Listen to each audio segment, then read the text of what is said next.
Just so we don't leave anybody behind, can you briefly explain triple net lease and what that means? Oh yeah, I'm sorry. Forgive me.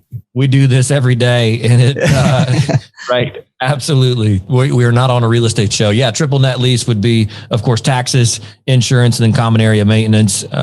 So, to a landlord, you have a base net rent, which is whatever that dollar amount is. And then your pro rata share of taxes. So depending on the square foot of the building, I'm going to pay our pro rata share.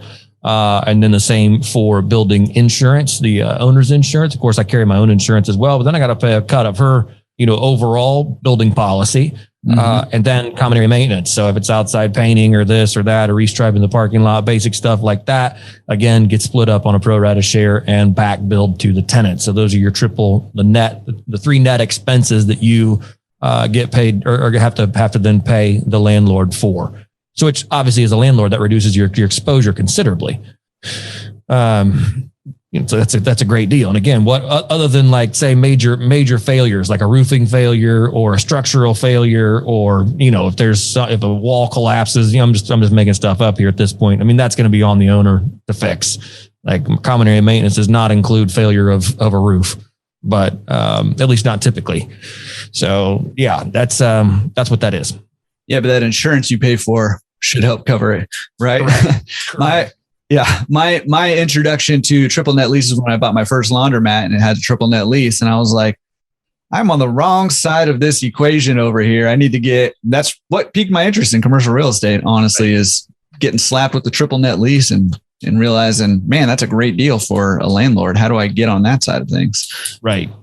And those typically, when those buildings trade hands and there's a triple net lease in place for all the tenants, those sell at a much lower, what they call cap rate. So they sell for a much higher price relative to their income because of the absence of exposure to the landlord. So if you have a building like that you're in or that you own, just know that if you can settle those as triple net leases, it becomes far more valuable to the next buyer.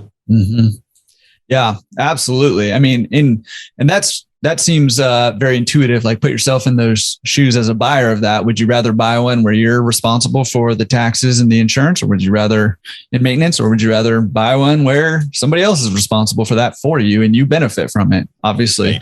Yeah. And it depends. I mean, the answer to that question is it depends. There may be a situation where, because you can get a lot higher return on your money without a triple net lease in place, because you're now assuming some exposure, but of course your then return on your investment goes up because you're picking up that exposure along the way. So it's that risk reward.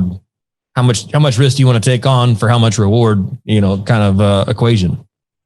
Yeah.